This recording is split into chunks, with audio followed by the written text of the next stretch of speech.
ఈరోజు మనం ధ్యానం చేయబోయే అంశము దేవుని ప్రేమ, గాడ్స్ లవ్. దేవుని ప్రేమ అనే శ్రేష్టమైన అంశాన్ని మనం ధ్యానం చేయబోతున్నాం. ఈ లోకంలో అతి అమూల్యమైనటువంటిది, విలువైనటువంటిది ప్రేమ. ప్రేమ అనేది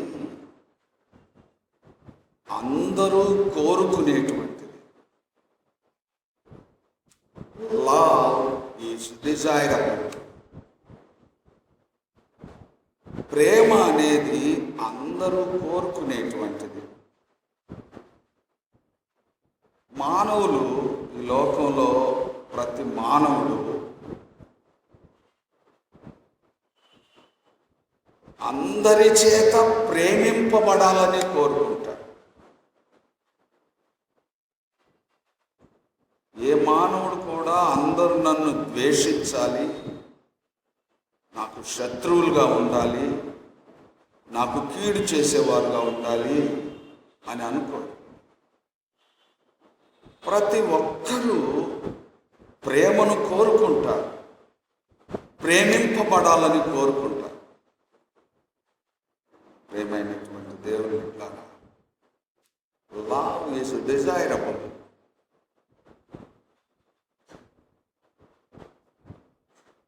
ప్రేమకు నిర్వచనం ఏంటి? ఈ లోకంలో ప్రతిదానికి నిర్వచనం ఉంటుంది. Everything will be defined, but only one thing, that is love, which cannot be defined. ప్రేమకు నిర్వచనం లేదు.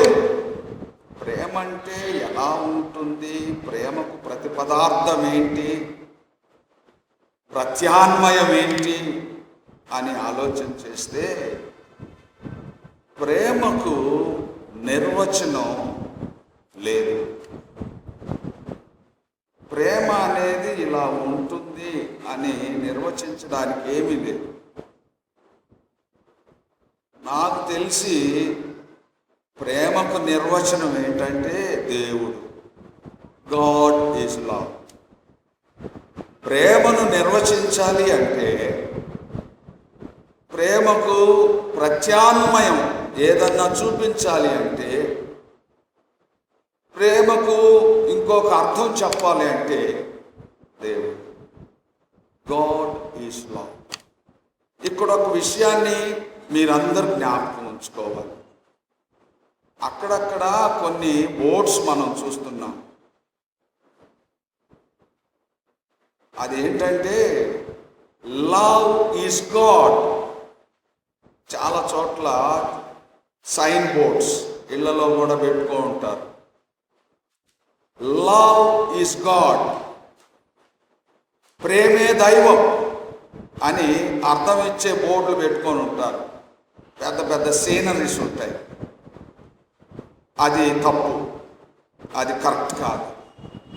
ప్రేమ దైవం కాదు, దేవుడే ప్రేమ. God is love. Love can never be God. ప్రేమ అనేది దేవుడు కానేరదు. దేవుడే ప్రేమ అయి ఉన్నాడు. That's what Bible says. Bible చాలా స్పష్టంగా చెప్తుంది, గాడ్ ఈజ్ లవ్. దేవుడు ప్రేమ అయి ఉన్నాడు. ఒకవేళ ప్రేమను నిర్వచించాలి అంటే దానికి మించి ఏం చెప్పలేము.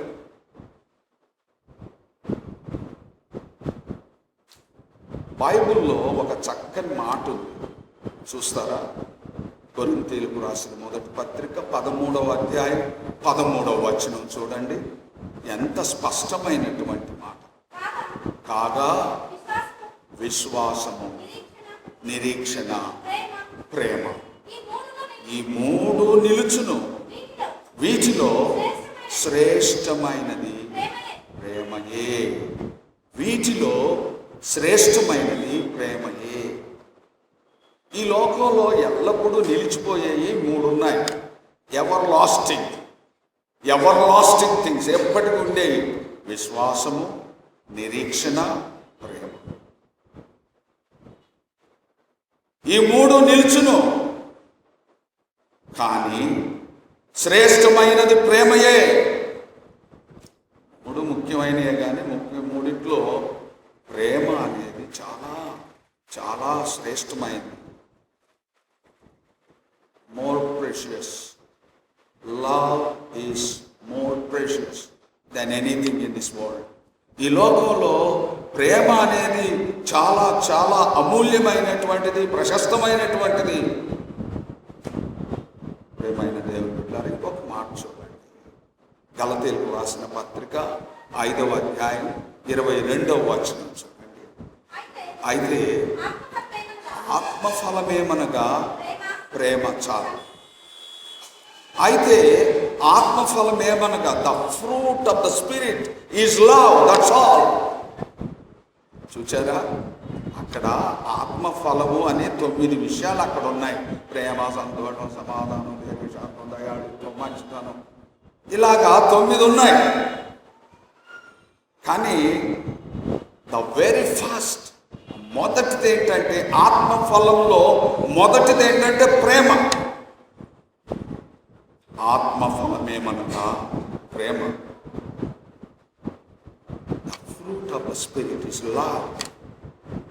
చూచారా, ఆత్మఫలము ప్రేమ. ఇంకా ఈ ప్రేమను గురించి నేనేం చెప్పగలనండి? ప్రేమైనటువంటి దేవుని బిడ్డలారా, లవ్ ఫర్గివ్స్. ప్రేమ క్షమిస్తుంది. ప్రేమ క్షమిస్తుంది. Love forgives. రెండవది ఏంటంటే లవ్ ఫర్గెట్స్. ప్రేమ మర్చిపోతుంది, ఏది మనసులో పెట్టుకోదు. భార్యలు ఏదో చిన్న చిన్న పొరపాట్లు చేస్తుంటారు. నిజమైన భర్త అంటే ప్రేమ కలిగిన భర్త, అంటే భర్త ప్రేమ నిజమైంది అయితే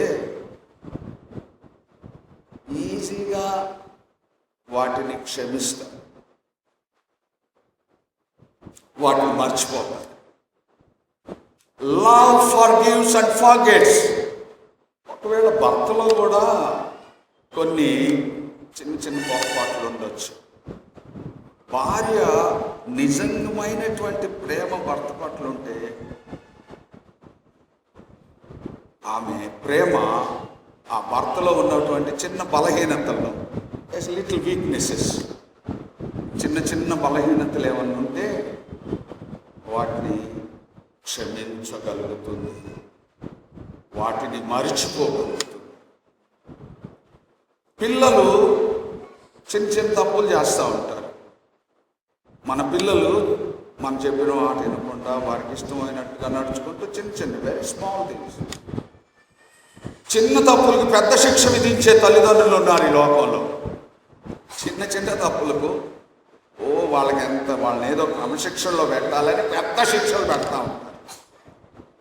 డియర్ పేరెంట్స్, తల్లిదండ్రులారా, మీ పిల్లలు చేసే చిన్న చిన్న తప్పులకు పెద్ద శిక్షలు పెట్టకండి. మీరు పెద్ద శిక్షలు పెడుతున్నారు అంటే మీ ప్రేమ ప్యూర్గా లేదు అని అర్థం.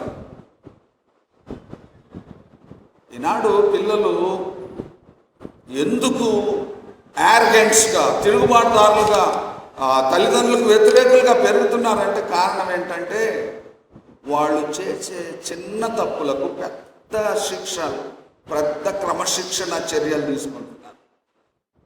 చాలామంది పిల్లలు కాలేజీకి వెళ్ళడానికి, స్కూల్కి వెళ్ళడానికి భయపడుతున్నారంటే టీచర్స్ పెట్టేటువంటి పెద్ద క్రమశిక్షణలు, డిసిప్లైనరీ యాక్షన్స్.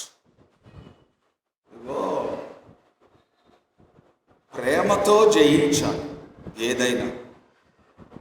నీ భర్తను నీవు లోపరుచుకోవాలంటే ఒకటే ఆయుధం, అది మొదటి ఆయుధం, అది ప్రేమ. నీ భార్యను నీవు లోపరుచుకోవాలి అంటే పిల్లిలాగా నీ వెనక తిరగాలి అంటే ఏం చేయాలి? ప్రేమించాలి. భార్యను ప్రేమించాలి. ప్రేమ సాధించలేనిదంటూ ఏదీ లేదు. ట్రై చేయండి మీరు. ఏదో కళ్ళెర్ర చేసి, ఏదో పెద్దగా గొంతు చించుకొని అరిచి భార్యను లోపరుచుకోవాలనుకుంటే అది తప్పు. అదేవిధంగా భర్తను కూడా ఒక విధంగా చూచి కన్నులతో భయపడతా ఉంటారు. అలా చేయకండి. కంటి చూపుతోటి భయపెట్టకండి. ప్రేమతో చూడు. నువ్వు ఎంత ప్రేమ నీ భార్య పట్ల, భర్త పట్ల చూపిస్తావో అంత ఈల్డ్ అయిపోతావు, అంత నీకు వశం అయిపోతావు. ప్రేమ జయించలేనిదంటూ ఏదీ లేదు. అందుకని శిక్ష తక్కువ ఉండాలి. ప్రేమ forgives and forgets. Love all the time forgives and forgets. ఎన్నిసార్లు క్షమించనండి అంటారు కొందరు నా దగ్గరకు వచ్చి, అమ్మా నీ భర్తను క్షమించాలి నువ్వు అంటే ఎన్నిసార్లు క్షమించనండి అని. బైబిల్ ఏం చెప్తుందంటే ఎన్నిసార్లు క్షమించమంది? పేతురు అంటాడు, ప్రభువా ఎన్నిసార్లు క్షమించాలి? 77 సార్లు క్షమించాం. 77 అంటే 490 సార్లు క్షమించాలి. 490 సార్లు అంటే ఎన్నిసార్లు? ఎన్ని నెలలు? ఒక నెలలోనా, సంవత్సరంలోనా? 490 సార్లు క్షమించాలి అని ప్రభు చెప్తాడు. నీ భార్యను 490 సార్లు క్షమించు. నీ భర్తను 490 సార్లు క్షమించు. నీ పిల్లలను 490 సార్లు క్షమించు. నెలల్లోనా, 2 నెలల్లోనా, సంవత్సరంలో? ప్రతిరోజు 490 సార్లు క్షమించు. రోజుకి ఎన్నిసార్లు క్షమించాలి? ఒక్కసారి కూడా క్షమించు. That indicates you are not loving. Your love is not pure towards your husband and towards your wife and towards children. ప్రేమ జయించలేదంటూ ఏమి లేదు. It is more precious. అది ఎంతో విలువైనది. ప్రియమైనటువంటి దేవుని బిడ్డలారా,